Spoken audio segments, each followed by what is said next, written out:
Hello, friends. If this joke tickled your funny bone, don't forget to hit subscribe. It's an easy way to keep the humor flowing into your feed. Don't miss the last one. That is special joke for you. A flight attendant for a major airline watched one day as a passenger, overloaded with bags, tried to stuff his belongings in the overhead bin of the plane. Finally, she informed him that he would have to check the oversized luggage. "When I fly other airlines," he said irritably, "I don't have this problem." The flight attendant smiled. "When you fly other airlines, I don't have this problem either. A farmer has 200 hens, but no rooster, and he wants chicks, so he goes down the road to the next farmer and asks if he has a horse, which he would sell. The other farmer says, 'Yeah, I've got this great rooster named Randy. Has service every chicken you get, no problem.' Well, Randy the rooster costs a lot of money, but the farmer decides it's worth it. So he buys Randy. The farmer takes Randy home and sets him down in the barnyard first, giving the rooster a pep talk. 'Randy, I want you to pace yourself now. You got a lot of chickens to service here, and you cost me a lot of money. Consequently, I'll need you to do a good job. So take your time and have some fun,' the farmer said with a chuckle. Randy seemed to understand, and when the farmer points toward the hen house, he takes off like a shot. Wham! Randy nails every hen in the hen house 3 or 4 times. The farmer is shocked. Later, the farmer hears a commotion in the duck pen, and sure enough, Randy is in there. Later still, the farmer sees Randy after a flock of geese down by the lake. Once again, wham! He gets all the goose. By sunset, Randy is out in the fields chasing quail and pheasants. The farmer is distraught, worried that his expensive horse won't even last 24 hours. Sure enough, the farmer goes to bed and wakes up the next day to find Randy dead as a doorknob, stone cold in the middle of the yard. Buzzards are circling overhead. The farmer, saddened by the loss of such a colorful and expensive animal, shakes his head and says, "Oh, Randy, I told you to pace yourself. I tried to get you to slow down. Now look what you've done to yourself." Randy opens one eye, nods toward the buzzards circling in the sky, and says, "Shh, they're getting closer." A young doctor had moved out to a small community to replace a doctor who was retiring. The older gentleman suggested the young one accompany him on his rounds, so the community could become used to a new doctor. At the first house, a woman complained, "I've been a little sick to my stomach." The older doctor said, "Well, you've probably been overdoing the fresh fruit. Why not cut back on the amount you've been eating and see if that does the trick?" As they left, the younger man said, "You didn't even examine that woman. How'd you come to your diagnosis so quickly?" "I didn't have to. You noticed I dropped my stethoscope on the floor there?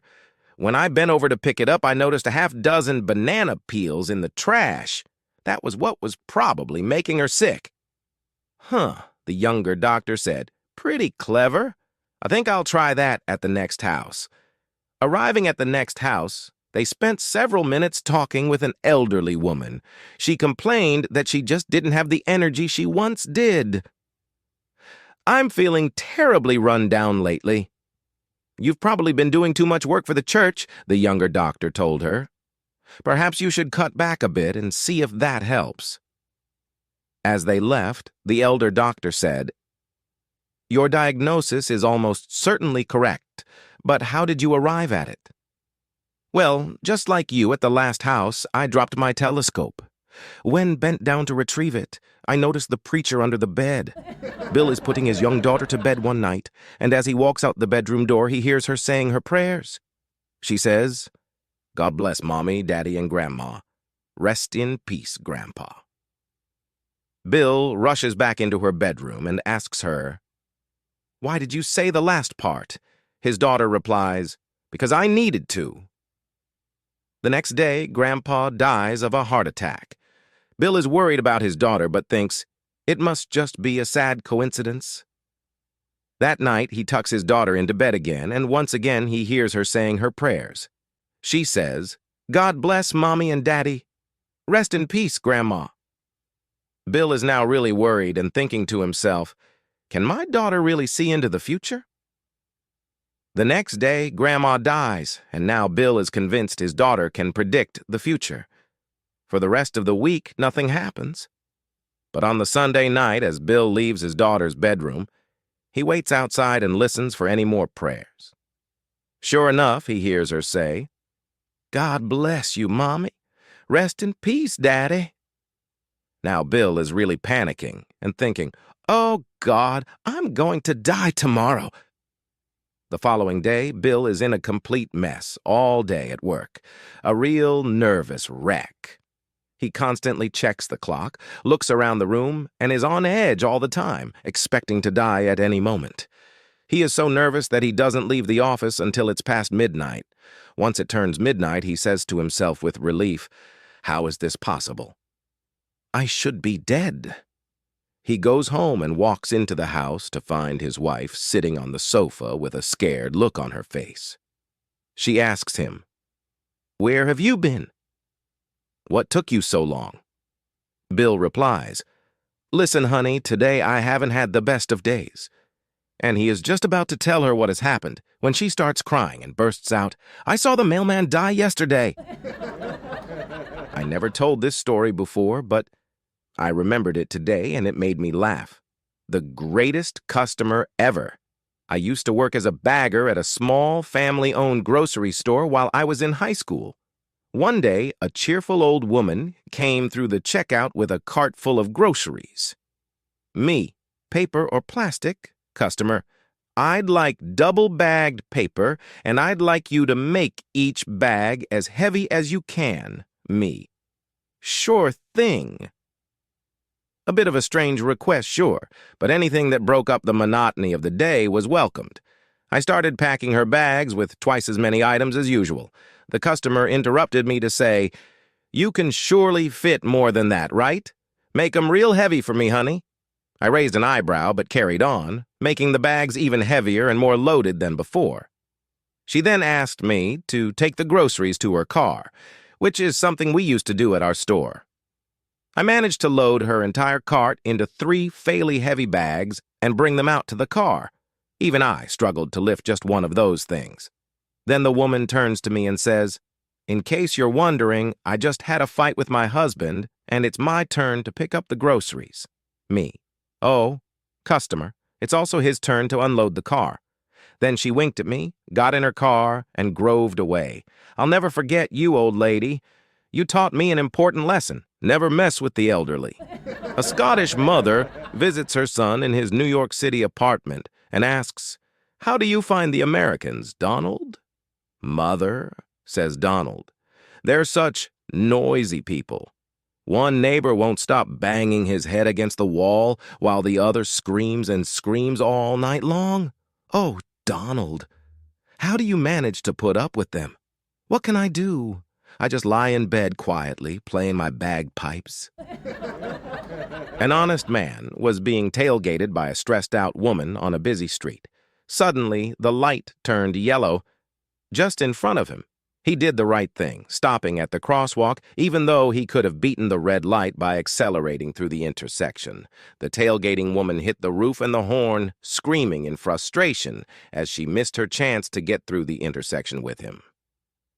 As she was still in mid-rant, she heard a tap on her window and looked up into the face of a very serious police officer.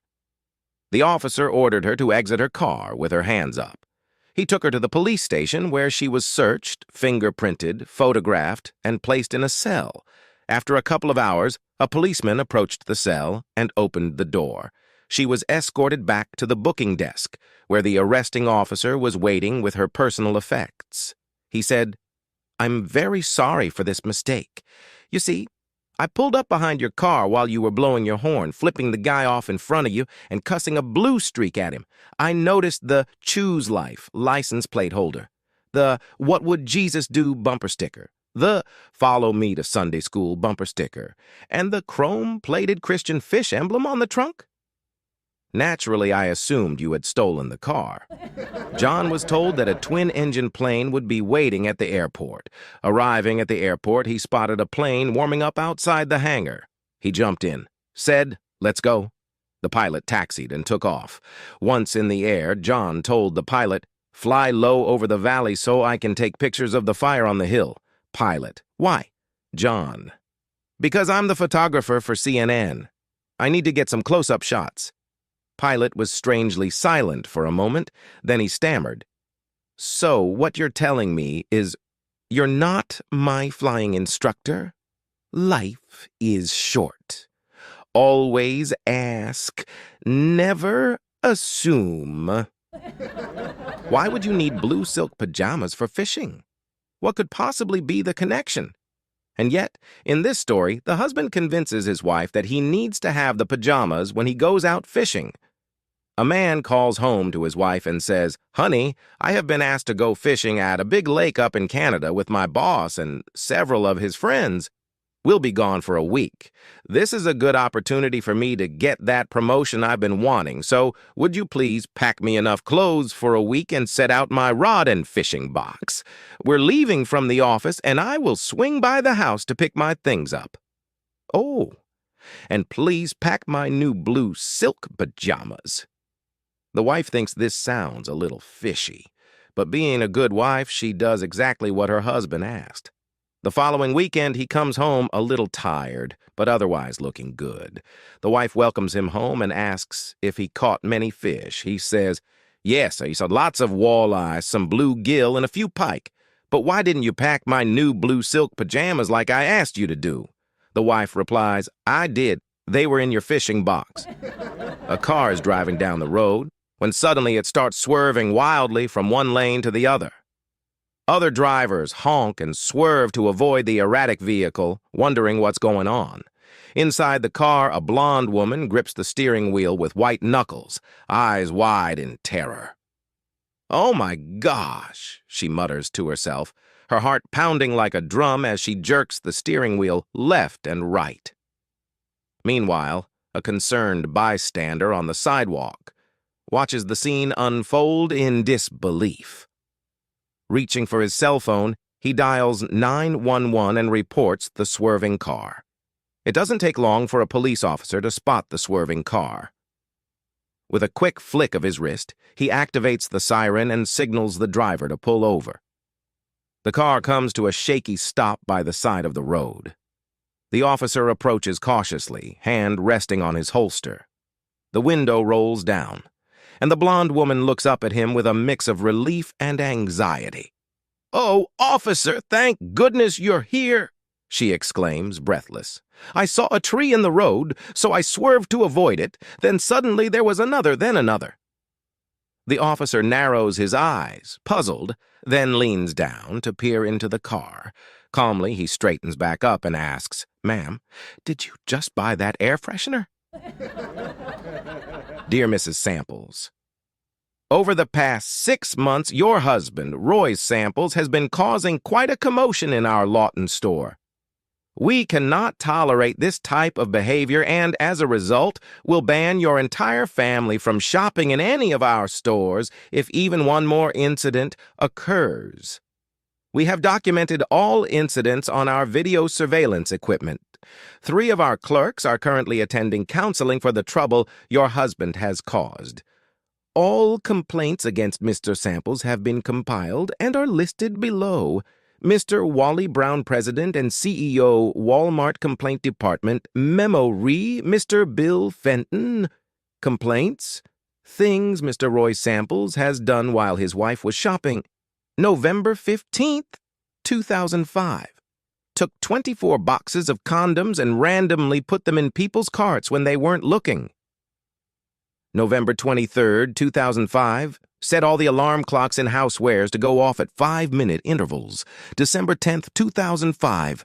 Made a trail of tomato juice on the floor leading to the restrooms. December 23rd, 2005. Walked up to an employee and told her in an official tone, "Code 3 in housewares," and watched what happened. January 10th, 2006. went to the service desk and asked to put a bag of M&Ms on layaway. January the 23rd, 2006, moved a caution, wet floor, signed to a carpeted area. February 15th, 2006, set up a tent in the camping department and told other shoppers he'd invite them in if they brought pillows from the bedding department. March 5th, 2006, when a clerk asked if she could help him, he threw himself down on the floor, began to cry, and wailed. "Why can't you people just leave me alone?" March 26th, 2006. He looked right into the security camera, used it as a mirror, and picked his nose. April 2nd, 2006. While handling guns in the hunting department, I asked the clerk if he knew where the antidepressants were. April 15th, 2006. Darted around the store, looking around suspiciously while loudly humming the Mission Impossible theme. April 26th, 2006. In the auto department, practiced his Madonna look using different size funnels. May 1st, 2006. Hid in a clothing rack, and when people browsed through, yelled, "Pick me, pick me." May 12th, 2006. When an announcement came over the loudspeaker, he assumed the fetal position and screamed, "No, no, Sheila, those voices again." And last but not least, just today, May 16th, 2006. Went into a fitting room, shut the door, and waited a while, then yelled very loudly, "Hey, somebody, I need some toilet paper in here." A woman dies after a long illness and finds herself just outside of heaven at the pearly gates. As she peers inside, she sees people she knew from her life on earth enjoying themselves, laughing, and looking quite happy. Just then St. Peter comes along and she asks him, "Is this heaven? How can I enter the gates?" St. Peter replies, "Yes, this is heaven. All you have to do is spell one word for me, and you'll be free to enter." "What word?" she asks. "Please tell me." "Spell love, and you can enter," replied St. Peter. Relieved, she spells the word correctly, and St. Peter opens the gates for her. After she had been in heaven for some time, the woman became quite comfortable and happy, but she still missed her beloved husband, whom she left on earth. As an extra way of being of service, she asks to become a helper of St. Peter, along with others who greet the newcomers to heaven and usher them through the pearly gates. Imagine her surprise one day when her husband appeared at the gates.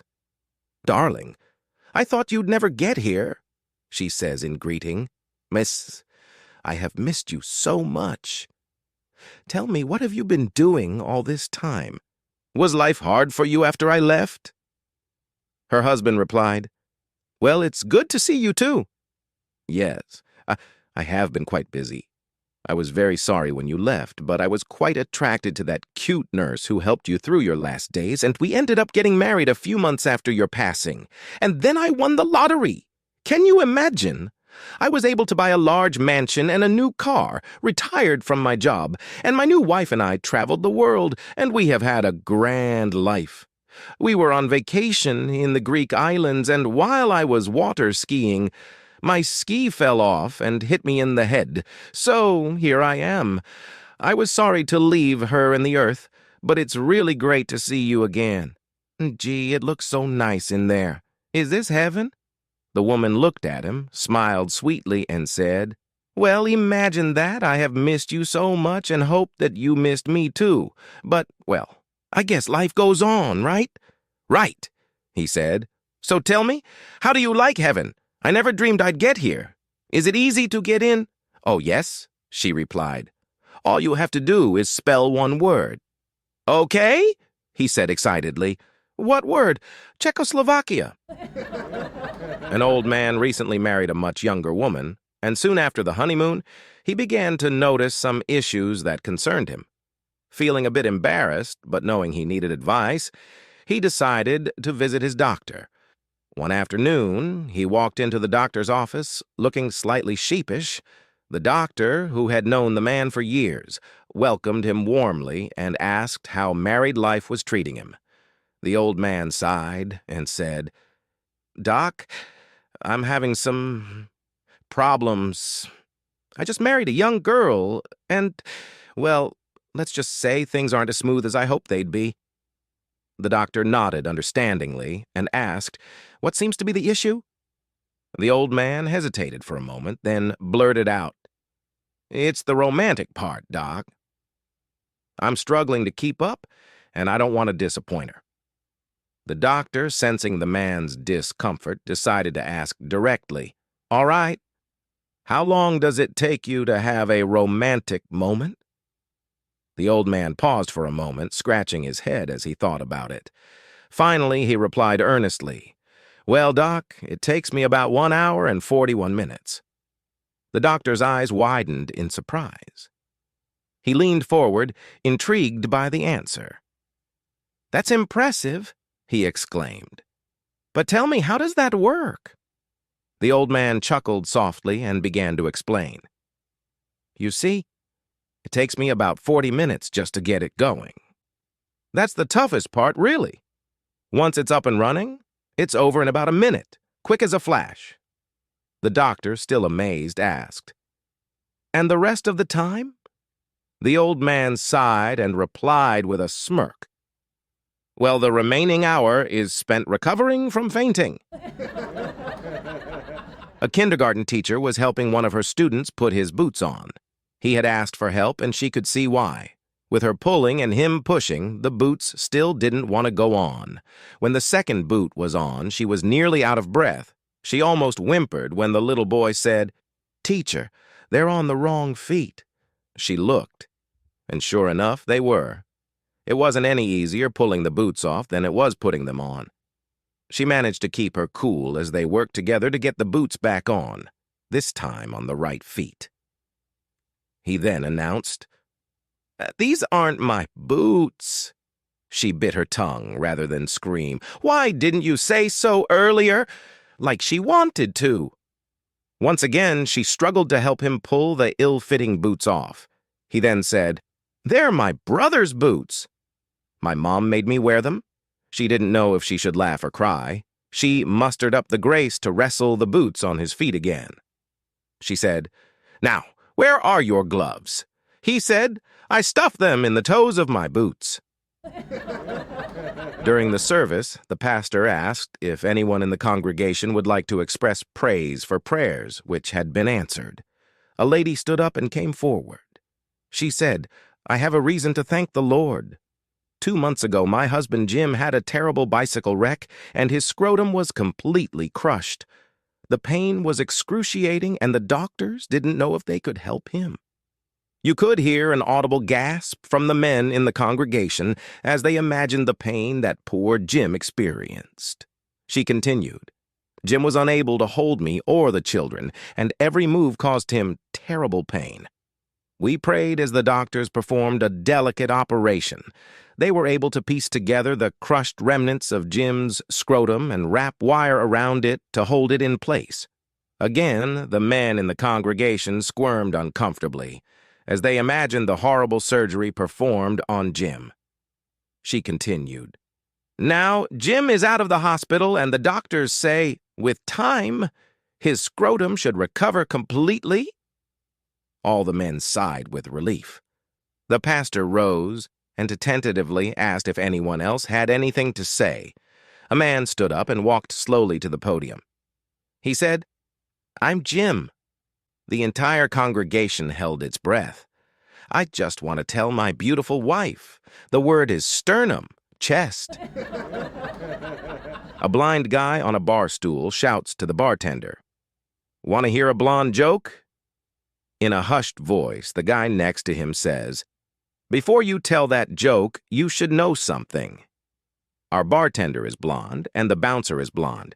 I'm a 6-foot-tall, 200-pound black belt. The guy sitting next to me is 6 feet 2 inches, weighs 225 pounds, and he's a rugby player. The fella to your right is 6 feet 5 inches, pushing 300, and he's a wrestler. Each one of us is blonde. Think about it, mister. Do you still want to tell that joke? The blind guy says, "Nah, not if I'm going to have to explain it 5 times." A sweet old lady telephoned St. Joseph's Hospital. She timidly asked, "Is it possible to speak to someone who can tell me how a patient is doing?" The operator said, "I can. What's the name and room number?" The old lady, in her weak voice, said, "Norma Findlay, room 302. The operator replied, "Let me place you on hold while I check with her nurse." After a few minutes, the operator returned to the phone and said, "Oh, I have good news. Her nurse just told me that Norma is doing very well. Her blood pressure is fine. Her blood work just came back as normal, and her physician, Dr. Cohen, has scheduled her to be discharged on Tuesday." The old lady said, "Thank you. That's wonderful. I was so worried. God bless you." The operator replied, "You're more than welcome. Is Norma your daughter?" The grandmother said, "No, I'm Norma Findlay in 302. No one tells me anything." It had been 5 days since the grand wedding, and the household was still buzzing with excitement. The new bride was adjusting to her life in her husband's home, navigating the challenges and expectations that came with it. On the 5th evening, the mother-in-law called the bride into her room and said with a hint of concern, "My dear, I noticed that you haven't worn the shirt I gifted you for the wedding. I picked it out specially for you, and it would mean so much to me if you'd wear it soon." The bride replied, "Your son hasn't been wearing my pants for 5 days, and you're asking me about your shirt." A Texan walks into a pub in Ireland and clears his voice to the crowd of drinkers. He says, "I hear you Irish are a bunch of hard drinkers. I'll give $500 to anybody in here who can drink 10 pints of Guinness back to back." The room is quiet, and no one takes up Texas's offer. One man even leaves. 30 minutes later, the same gentleman who left shows back up and taps the Texan on the shoulder. "Is your bet still good?" asks the Irishman. The Texan says yes, and asks the bartender to line up 10 pints of Guinness. Immediately, the Irishman tears into all 10 of the pint glasses, drinking them all back to back. The other pub patrons cheer as the Texan sits in amazement. The Texan gives the Irishman the $500 and says, "If you don't mind me asking, where did you go for those 30 minutes you were gone?" The Irishman replies, I had to go to the pub down the street to see if I could do it first." I'm standing in a fairly short queue when a businessman walks in, pushes straight to the front, and starts dictating his order to the 20-something-year-old cashier. Cashier: "I'm afraid you're going to have to go to the back of the queue, sir." Businessman: "I have an important meeting shortly. You must serve me now." Cashier: "Yeah, the longer you stand there, the later you're going to be. Back of the queue." Businessman: "Do you have any idea who I am?" Cashier: "Nope. Now shut up and go to the back of the queue." Businessman: "How dare you talk to me like that? Get me your manager now." The cashier sighs heavily, walks into the back, comes out with an older woman in tow, and nods her towards the businessman, then disappears back into the back. Manager: "What seems to be the problem, sir?" Businessman: "That boy was incredibly rude to me. I demand you fire him immediately." Manager: "I'm afraid I don't have the authority to do that, but if you want, I can get the owner for you." Businessman: "Bah. Fine, but I expect to be compensated for having to go through all of this trouble." Manager: "Is it sure you can discuss that with him, sir?" She then walks into the back, then comes out again with the now grinning cashier. Cashier: "Yo?" Businessman: "What is the meaning of this? I said I wanted to talk to the owner." Cashier: "Like I said, yo." The businessman silently gapes for a few seconds, then walks out, stammering threats about having his head and closing the shop down. Manager: "Why do you always have to involve me?" Cashier: "I just love the look on their stupid little faces when they find out I own this joint." The manager rolls her eyes and walks into the back. Cashier, I love this job. What can I get you? If you're still here, I'm thrilled you enjoyed the joke. Subscribing is a simple way to stay connected. Join our community and make me a happy friend.